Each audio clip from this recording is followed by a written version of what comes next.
আব্বাজান। আরে জামাই বাবাজি, আরে বাইরে দাঁড়ায় দাঁড়ায় ডাকাডাকি করতেছো কেন? আসো ভেতরে আসো। না আব্বাজান, আমি বাসার ভিতরে যাব না। আপনি আপনার মেয়েকে আমার কাছে বিয়ে দিচ্ছেন, আমার হাতে তুলে দিচ্ছেন। আমি আপনার মেয়েকে বুঝাই দিতে আসছি, সহি সালামতে আপনার মেয়েকে ফেরত দিয়ে গেলাম। নেন। হ্যাঁ আল্লাহ, কি বলতেছো তুমি এসব? আমি তো ভাবছি আমরা বেড়াইতে আসছি, তুমি আমাকে ফেরত দিতেছো কেন? কারণ তোমার সাথে আমি সংসার করব না সেতু। কি বলতেছো তুমি? এই তুমি আমার সাথে সংসার করবে না কেন? কেমনে জামাই তোর সঙ্গে সংসার করব? তুই এখনো আকরামরে ভুলতে পারস নাই। এটা মনে হয় জামাই বাবাজি বুঝে ফেলাইছে। আকরাম, এই আকরামকে। আকরাম হইতেছে আমার খালাতো ভাই, বিয়ের আগে ওর সাথে আমার প্রেম ছিল। হায় হায় রে, কত বড় মিথ্যাবাদী প্রতারক! বাসর রাতে আমার মাথা ছুঁয়ে বলছে তার সাথে নাকি কারো প্রেম ছিল না, এখন প্রেমিক বের হয়ে আসতেছে, ইচ্ছা করতেছে। আচ্ছা যাই হোক, আকরামের কারণে আমি আমার সংসার ভাঙতেছি না আব্বাজান। তাহলে কেন ভাঙতেছো? বুঝতে পারছি জামাই বাবাজি, আসলে বিয়ের দিন তোমাকে আত্মীয় স্বজন সবাই যে পচা গরুর মাংস খাওয়াইছিলাম, এইটা মনে হয় তুমি দইরা পালাইছো। বিশ্বাস করো বাবাজি, আমরা নিজেরাও জানতাম না মাংস যে পচা ছিল। রান্নার পরে বাবুসি কইলো গরুর মাংস নাকি পচা ছিল। কি? বিয়ার মধ্যে আপনারা পচা গরুর মাংস খাওয়াইছেন? এই জন্য তো বিয়ার 3 দিন পরেও আমাদের সবার পেট খারাপ, অসুস্থ হয়ে গেছি সবাই আমরা। আচ্ছা যাই হোক, পচা গরুর মাংসের কারণেও আমি সংসার ভাঙতেছি না। তাহলে কি কারণে তুমি আমার সাথে সংসার করবে না? আমি বুঝছি কি লাইগা জামাই তোর সঙ্গে সংসার করতেছে না।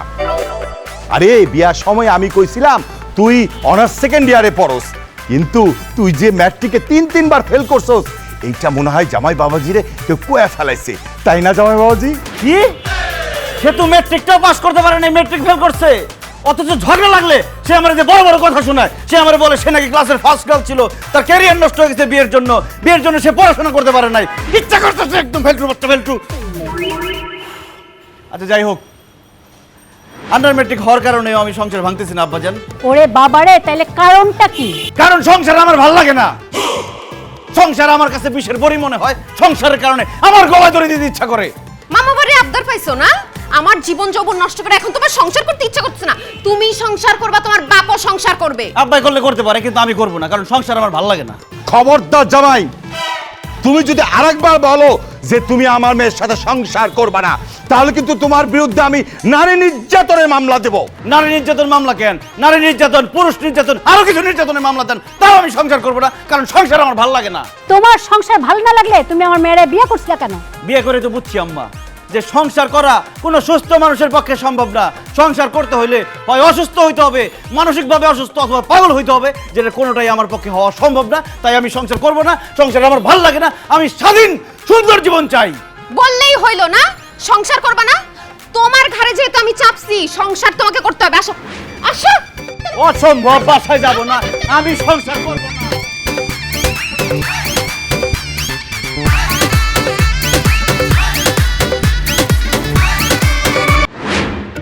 কই, ওঠো ওঠো, তাড়াতাড়ি রেডি হও, ব্যাগ ট্যাগ সব গুছানো।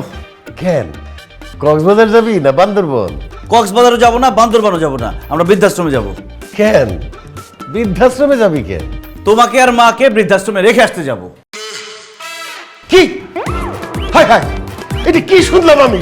হ্যাঁ, যেই ছেলেরে খাইয়া না খাইয়া বড় করছি, লেখাপড়া শিখাইছি, সে কিনা এখন আমাদেরকে বৃদ্ধাশ্রমে দিয়ে আসতে চায়। শাহানা, তুমি কি একটা পোলা জন্ম দিলা যে আমাদের মতো হতভাগারে সে বৃদ্ধাশ্রমে নিয়ে রাখতে চায়? না না, আমার পোলা এরকম হইতে পারে না।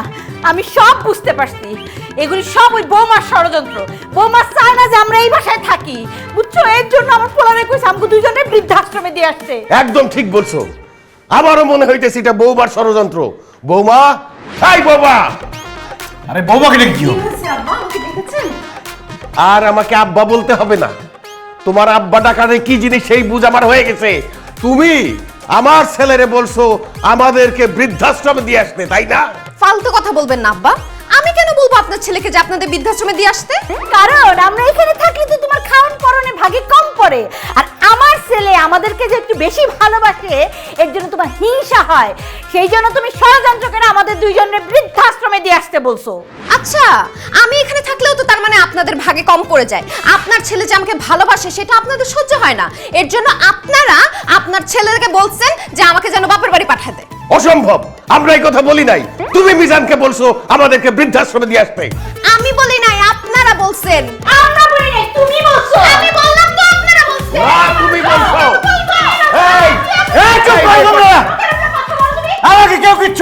আমি নিজের ইচ্ছায় সুস্থ মস্তিষ্কে আমি সজ্ঞানে সিদ্ধান্ত নিয়েছি তোমাদেরকে বৃদ্ধাশ্রমে রেখে আসবো। কেন রে বাবা, আমাদের কি অপরাধ, কি করছি আমরা যে তুই আমাদের দুইজনকে বৃদ্ধাশ্রমে দিয়ে আসবি? কারণ আব্বা, কিছুদিন পরে আমি সন্ন্যাসে চলে যাব। তুই সন্ন্যাসে চলে যাবি? তুই কি পাগল হয়ে গেছিস নাকি? হ্যাঁ আব্বা, আমি এতদিন পাগল ছিলাম, এখন আমি সুস্থ হয়ে গেছি। একটা কথা বোঝার চেষ্টা করো, আমি যদি সন্ন্যাসে চলে যাই তোমাদের এই বাসায় কে দেখবে, কে তোমাদের খাওয়াবে? না খেয়ে মরবা সবাই। কিন্তু বৃদ্ধাশ্রমে থাকলে অন্তত 2 বেলা 2 মুঠো ভাত খেতে পারবা। এই জন্য তোমাদেরকে আমি বৃদ্ধাশ্রমে রেখে আসবো। মিজান বাবা, তুই এগুলি কি বলস? তোর বাপ দাদারা তো বাউল বংশের না, তুই কেন সন্ন্যাসী যাবি? কারণ আমার সংসার ভাল লাগে না মা, আমি আর সংসার করতেই চাই না। আব্বা, আপনার ছেলে সকাল থেকে এই কথা বলতেছে তার নাকি সংসার ভাল লাগে না। সে আমাকে বাপের বাড়ি রাইখে আসতে চাইছিল, আমি জোর করে আবার বাসায় আসছি। আব্বা, আপনি আপনার ছেলের কিছু বলেন, সে এরকম পাগলামি কেন করতেছে? আব্বা কেন? আমার মরা দাদা কবর থেকে উঠে আসলেও লাভ নাই, আমি এই সংসার করব না। চুপ করো আব্বা, আপনি ওরে রুমে দিয়ে আসেন, তারপরও কেমনে সংসার না করে সেই ব্যবস্থা আমি করতেছি। কিভাবে? কিভাবে সেটা আমি পরে দেখতেছি, আপনি নিয়ে যান। আমি রুমে যাব না, প্রশ্নই আসে না। তুমি রুমে যাবা, তোমার বাপ আব্বা ধরেন না কেন? আমি রুমে যাব না।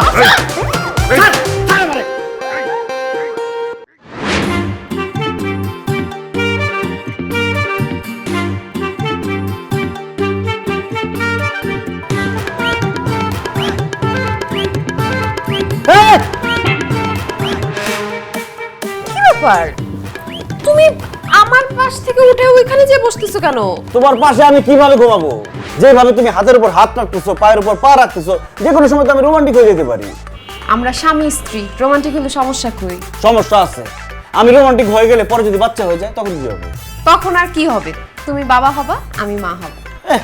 সংসার আমার ভাল লাগে না, আমি চলে যাব কয়েকদিন পর সন্ন্যাসে। এখন যদি বাচ্চা হয় তাহলে বাচ্চার ভরণ পোষণ কে দিবে? আর তাছাড়া আমি যদি বাচ্চার মায়া পড়ে যাই তখন কি হবে? আরে এর জন্যই তো বাচ্চা চাইতেছি। শোনো, আমাদের যদি বাচ্চা হয়ে যায়, তুমি বাচ্চার ভরণ পোষণ দিবা, বাচ্চা তোমাকে বাবা বাবা বলে ডাকবে, এরপর তুমি মায়ায় পড়ে যাবা, তারপর তোমার সংসার জীবন ভাল লাগবে, তুমি আর যেতে চাইবা না। ওরে চালাক মহিলা, তোর এই ইচ্ছা কোনোদিনও পূরণ হবে না। আমি এক্ষণে রুম থেকে চলে যাইতেছি। কোথায় যাইতেছ তুমি? আমি কোথাও যাইতে দেব না, জোর করে তোমাকে আটকায় রাখবো। জোর করে তুই আমার দেহ পাবি কিন্তু বাচ্চা পাবি না। ছাড়, আমি ছাড়তেছি না। ছাড়তে বলছি কিন্তু। আমি ছাড়বো না। ছাড়তে বলছি। ছাড়বো না বলছি। এই, ছাড়। এই বৌমা, কি হইছে? কি হইছে? এত চিৎকার কিসের? আপনি দেখেন না, আপনার ছেলে তো রুমে থাকতে চায় না। এই, তুই বৌমারে রাইখা রুম থেকে বেরোচ্ছিস কেন? তো রুমের বাইরে যাবো না কি করবো? এই রুমে কিভাবে থাকবো? তোমার বউ আমার কাছে বাচ্চা চাইতেছে। আরে গাধার বাচ্চা গাধা, তুই তার স্বামী, সে তোর কাছে বাচ্চা চাবে না তো অন্য কেউ চাবে নাকি? আমিও তো চাই। আমিও চাই। আল্লাহ, তোমরা আবার কি বলো? তোমরা কি চাও? নাতি অথবা নাতনি। অসম্ভব, আমার পক্ষে বাচ্চা নাতি নাতনি কোনো কিছু দেওয়া সম্ভব না। আমি এক্ষণ রুম থেকে চলে যাবো, জীবনে কোনোদিন এই রুমে ঢুকবো না। অসম্ভব, আমি বাইচা থাকতে এই রুম থেকে তুই বাইরেতে পারবি না। বৌমা তোরে যাইতে দিলেও আমি তোরে যাইতে দিব না। বাহ বাহ, সে তোকে আমি বিয়ে করছি বলে আজকে আপনি একটা মেয়ের সাথে ঘরের মধ্যে আমাকে জোর করে থাকতে বলতেছেন, অথচ রাত্রেবেলা ভুল করে আমি আমার খালাতো বোন সোনিয়ার রুমে ঢুকে গেছিলাম। তখন আমার কি মারতে যে মারছিল তুমি? কি বললা তুমি? তুমি তোমার খালাতো বোনের রুমে ঢুকে গেছিলা? হ্যাঁ, আর উনি আমার মারছে। এখন আমি তোমারে মারবো। আব্বা আম্মা, আপনারা দরজাটা বাইরে দিয়ে তালা দেন, আমি ওর ব্যবস্থা করছি। এই, ঠিকই আছে। আরে আমি তো ভুল করে ঢুকছিলাম। আরে ভুল হয়েছিল। আম্মা আমার বাঁচাও।